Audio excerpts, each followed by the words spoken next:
Oke.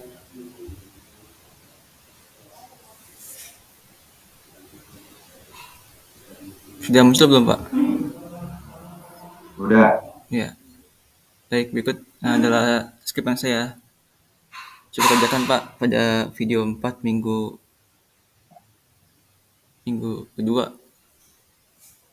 Oke, bentar ya. Targetnya ada sekarang mana aku kontak.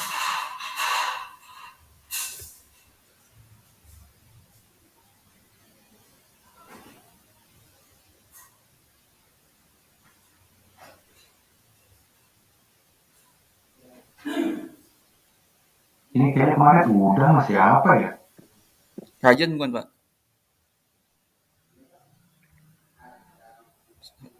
Soalnya kalau Rajan itu yang ini, Pak, minggu kedua, video ketiga.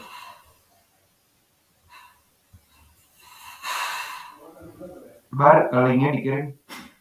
Link Google Docs-nya.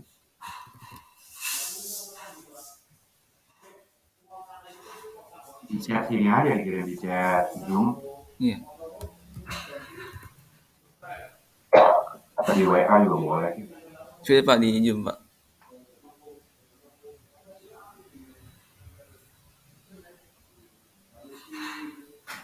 Ya, video keempat ya. Ya. Soalnya yang kedua, apa, video yang ketiga itu si ini, Pak, si Rajan.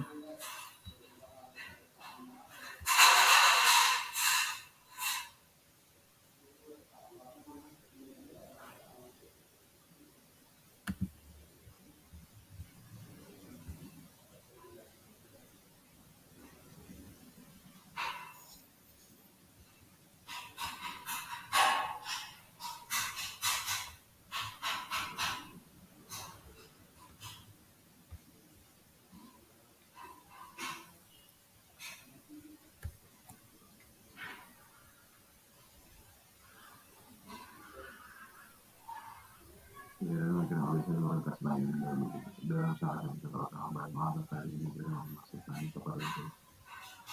Kemudian yang dilakukan oleh mana itu empat ini terus mati sesuatu. Coba saya share screen, Eras. Sudah, Pak, sudah. Saya saya aja yang share screen. Oh, Pak aja. Sudah, Pak. Oke.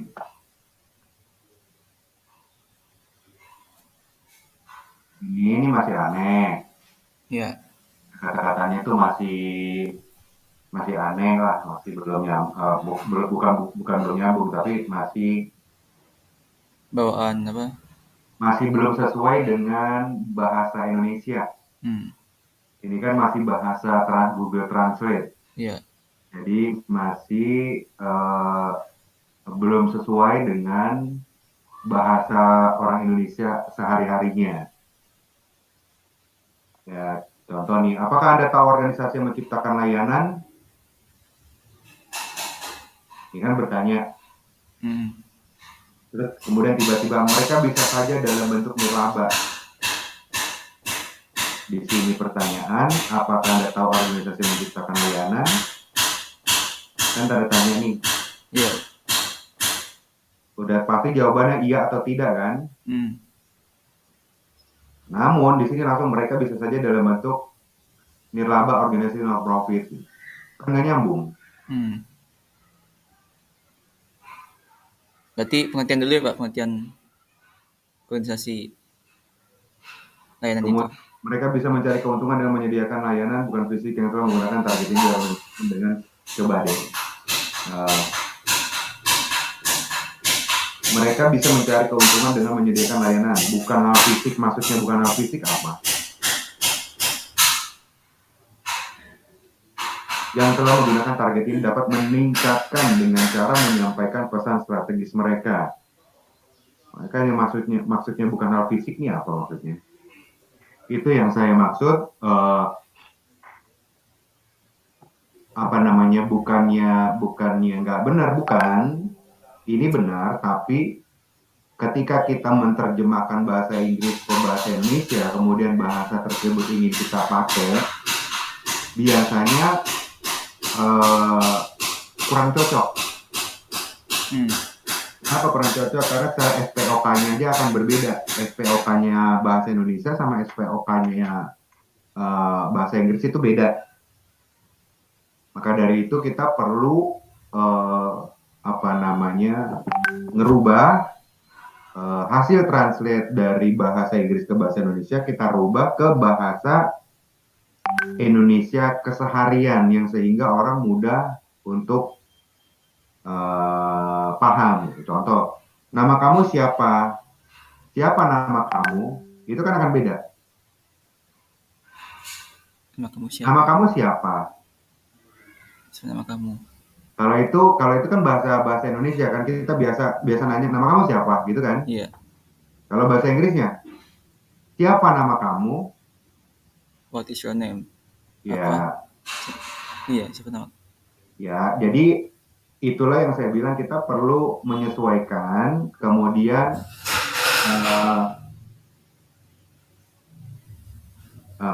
kita rubah kata-kata yang pas dengan kata-kata orang Indonesia. Contoh kayak ini, bukan hal fisik.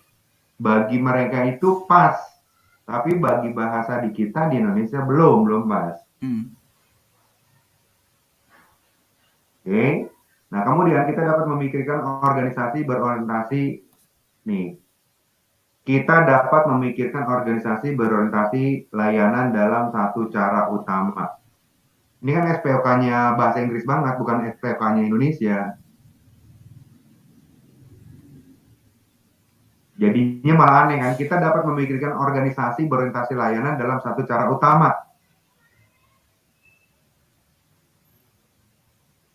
Kalau misalkan Elras berbicara dengan struktur kata kalimat seperti ini kepada orang Indonesia, maka orang Indonesia akan bingung.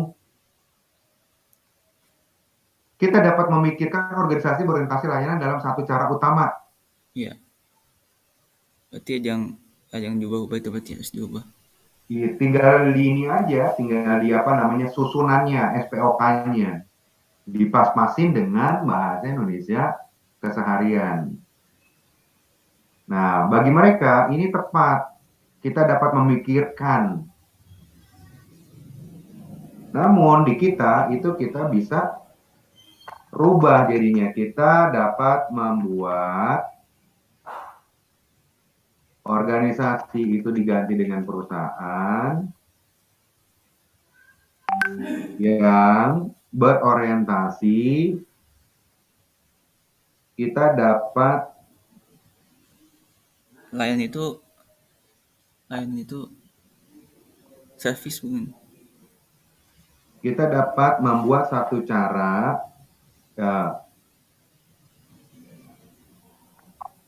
untuk perusahaan yang berorientasi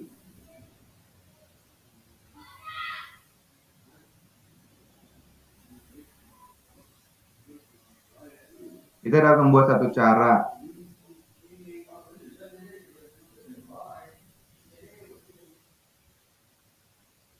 ya. Kalau misalkan memang ini masih aneh, ya udah disimpelin aja. Nih, jadi kita dapat membuat perusahaan yang berorientasi layanan. Udah, lebih enak mana dan lebih simpel mana? Yang sekarang sih, Pak. Nah, itu yang saya maksud. Jadi, translate yang ini, nah itu dirubah menyesuaikan dengan struktur bahasa Indonesia. Kalau kita hanya ngerubah translate dari Inggris ke Indonesia, pasti akan aneh. Ketika dibaca, ketika kita ngomong sama orang. Makanya bule itu kalau ngomong suka kebalik-balik karena strukturnya mereka benar. Tapi kalau dia pakai buat di Indonesia, jadinya aneh. Namun karena kita paham maksudnya, ya kita tidak mempermasalahkan. Tapi kan ini akan kita bikin ke video nantinya. Gitu. Skrip ini akan kita bikin ke video konten, di mana video konten tersebut akan kita taruh di aplikasi kampus gratis. Nah, ketika skrip ini nanti dipakai oleh talent dibaca, maka jadi aneh. Sehingga orang yang nonton video kita, kok bahasanya begini sih? Oke, banyak orang tertarik untuk memberikan pemasukannya. Maksudnya apa? Kepada organisasi yang salah satunya bergerak dalam bidang sumber daya lingkungan. Banyak orang tertarik untuk memberikan pemasukannya. Aneh nggak? Pemasukan itu kayak apa ya? Kayak uangnya sih Pak gitu. Apa? Ya kayak uangnya, tenaganya buat organisasi yang non profit kayak yayasan gitu-gitu. Ya itu mana nggak dijelasin di sini. Kan jadi Elras doang yang tahu Hmm. maksudnya. Nanti kalau talentnya yang baca kan nggak tahu maksudnya. Terus orang yang denger juga nggak tahu maksudnya. Orang yang nonton videonya kan juga nggak tahu maksudnya. Banyak orang tertarik untuk memberikan donasi.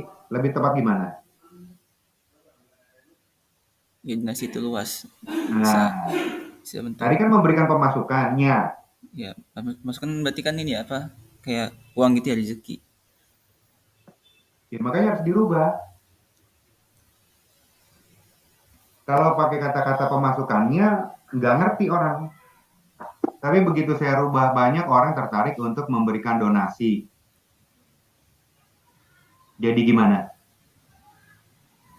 Iya lebih tepat donasi sih Pak. Nah, Untuk itu yang saya yayasan untuk maksud. itu.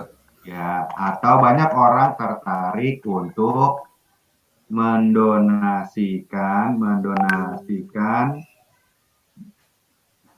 kepada organisasi yang salah satunya bergerak dalam bidang sumber daya lingkungan. Kepada organisasi yang bergerak dalam bidang sumber daya lingkungan. Sekarang Eras baca, jadi aneh nggak yang ini? Ya jadi lebih dapat poinnya. Lebih sesuai dengan struktur bahasa Indonesia. Oke, jelas ya? Hmm. Ya, nanti ini dirubah, disesuaikan dengan bahasa Indonesia. Studi kasus, misal, koma, jika kita mempunyai bisnis smartphone merek X, kita punya bisnis keluaran terbaru sebagai produk yang akan ditawarkan kepada seluruh wilayah Indonesia. Oke, ini kita di sini berarti ini perusahaan Iya, atau individu. perusahaan Pak itu. Oke, perusahaan X, perusahaan A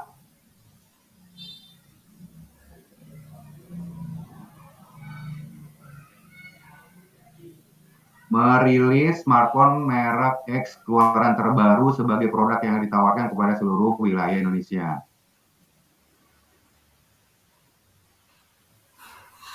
Mulai dari kabupaten hingga kecamatan. Konsumen bisa membeli produk kita baik secara online maupun offline. Oke, jadi dari seluruh Indonesia hanya lingkupnya kabupaten dan kecamatan. Mulai dari kabupaten hingga kecamatan aja. Hmm. Harusnya Di kota sini juga sih. ya di sini kan di seluruh wilayah Indonesia, tapi di sini diterangkan mulai dari kabupaten hingga kecamatan aja.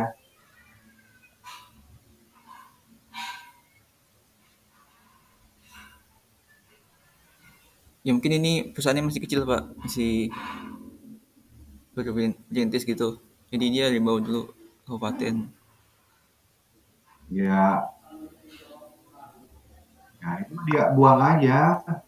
Kalau udah seluruh Indonesia ya berarti dari RT sampai Kota, provinsi. ya semua. Maksudnya bisa membeli produk kita baik secara online, baik secara online maupun offline. Dengan target demografis dan konsumen dari produk smartphone X ya, ini pendidikan 5 SMA. Jadi hanya lulusan SMA aja yang bisa beli. Minimal SMA, jadi SMP Iya, nggak bisa beli ya. ya karena semua itu udah apa? Udah usianya udah lebih matang buat ini mengakses informasi-informasi digital. Sedangkan untuk karakter psikologi dari target yang dituju adalah rajin mengikuti perkembangan smartphone terbaru. Mengetahui teknologi, aktif menggunakan smartphone, dan selalu berganti ponsel ketika ada model keluaran baru.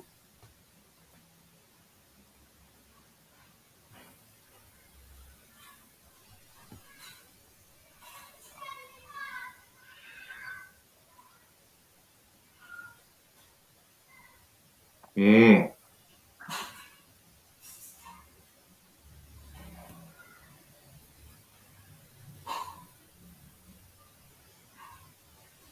Ini kurang tepat.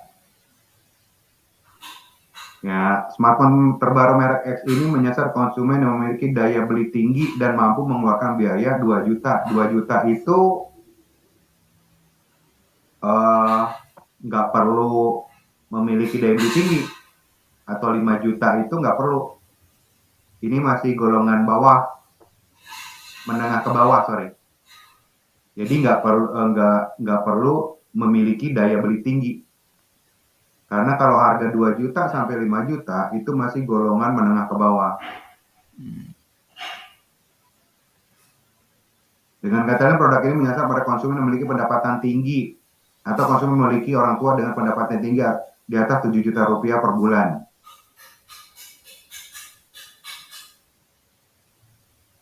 Ya, artinya dia minimal 7 juta ya.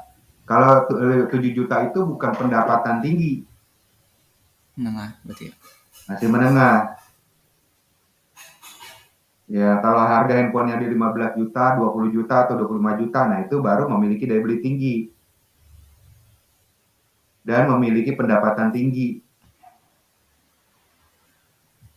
Kalau harga handphonenya 15 sampai 25 juta. Oke.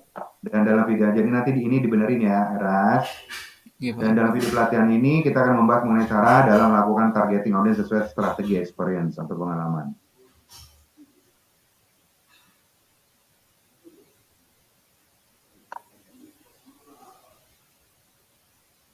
Suatu perusahaan dapat dikatakan sukses apabila mereka mampu menciptakan layanan nirlaba dengan mencari keuntungan dan mampu menyediakan layanan.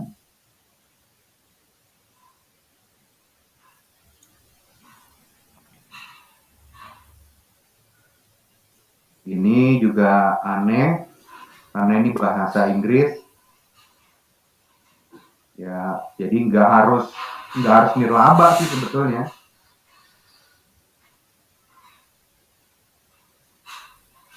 Jadi perusahaan itu ketika dia mau menciptakan layanan nggak harus layanan nirlaba. Oke, kemudian bagaimana hal tersebut dapat dilakukan? Hal itu dapat dilakukan ketika perusahaan tersebut sebelumnya telah memiliki pengalaman di bidang yang sama.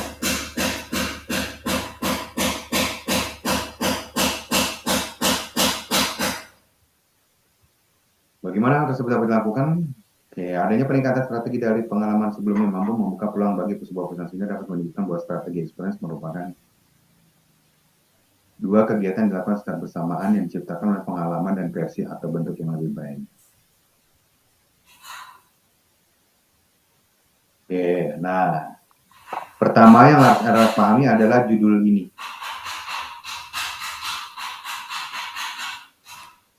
Cara melakukan targeting audience. Terutama ini kan bahasa Inggrisnya. Targeting an audience with experiences. Pertanyaan saya, ini experiences buat konsumen atau experiences untuk si produsennya?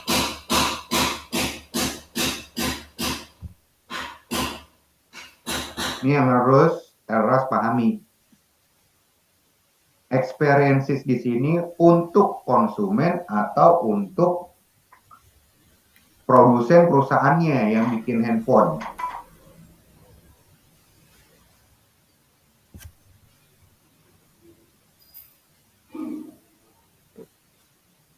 Tadi apa, Pak? Produsen atau Kenapa? perusahaannya membuat handphone untuk konsumennya, Pak? Iya, makanya saya tanya, ini experiences-nya, ini kan targeting an audience with experiences. Ya, Kata kuncinya apa? pengalaman pengguna, pengalamannya, menargetkan dengan pengalamannya, Apa gimana gimana, Mas? menargetkan pembeli sesuai dengan pengalamannya. Nah, maka dari itu pertanyaan saya, pengalamannya ini itu untuk konsumen atau pengalaman untuk produsen perusahaan handphone itu? Konsumen. Oke, kalau misalkan memang untuk konsumen, maka di sini ya ini nggak sesuai sama judul. Hmm. Karena di sini dijelaskan, suatu perusahaan dapat dikatakan sukses apabila mereka mampu menciptakan layanan nirlaba dengan mencari konsumen mampu menjadi layanan. Bagaimana hal tersebut dapat dilakukan? Ini dapat dilakukan ketika perusahaan tersebut sebelumnya telah memiliki ini. Kalau experience tadi memang untuk konsumen, tapi di sini dijelaskan bagaimana hal tersebut dapat dilakukan. Hal itu dapat dilakukan ketika perusahaan tersebut sebelumnya telah memiliki pengalaman di bidang yang sama. Artinya di sini sih kalau memiliki pengalaman berarti kan memiliki pengalaman, yang memiliki pengalaman itu perusahaannya bukan konsumennya kalau dari kata-kata di sini.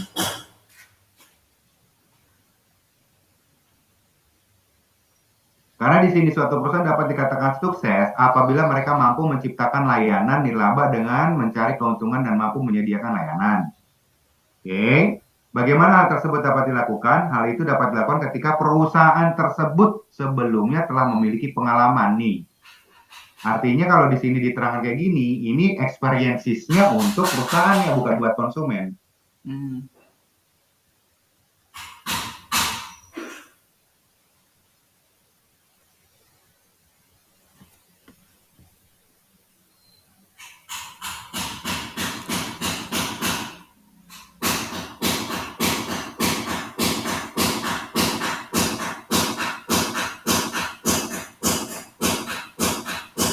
Oke, pertanyaan saya, ini contoh kasus ini LRS bikin sendiri atau dari dari Coursera?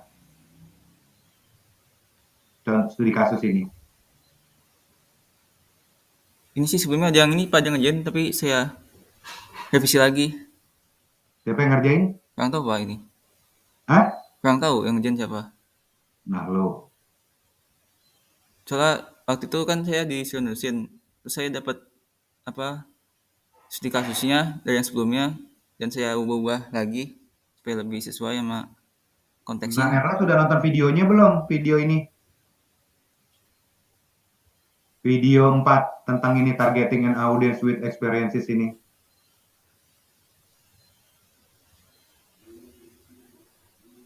Belum?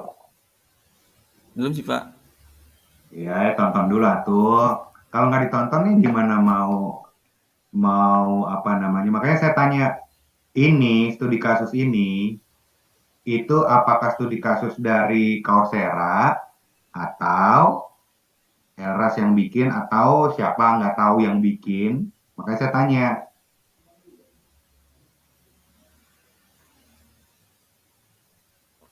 Boleh saya Oke, nonton Pak, nonton videonya. ya.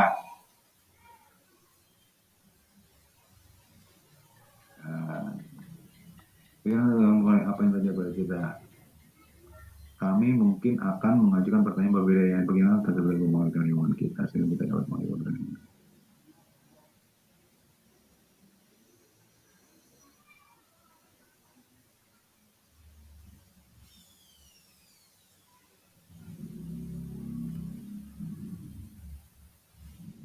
Dari sanalah kita mampu menempatkan posisi. Haruskah kita berada di tengah target atau haruskah saya berada di tengah target? Itu lanjut juga Pak sini. Aneh lah ini. Di sanalah kita mampu menempatkan posisi. Maksudnya dari sanalah tuh dari mana? Kita mampu menempatkan posisi. Harusnya kita berada di tengah target atau harusnya saya berada di tengah target? Sama-sama tengah target. Berarti kita aja ya Pak, nggak usah pakai saya gitu. Ya saya nggak tahu videonya kayak gimana kan saya nggak ngerti. Makanya saya tanya Eras.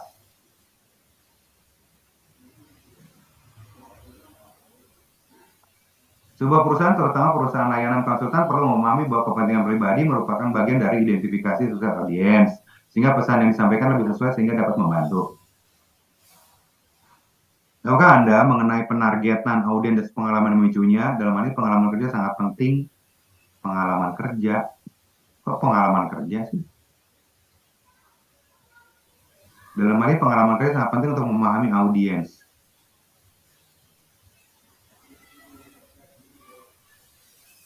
Apa hubungannya pengalaman kerja dengan memahami audiens?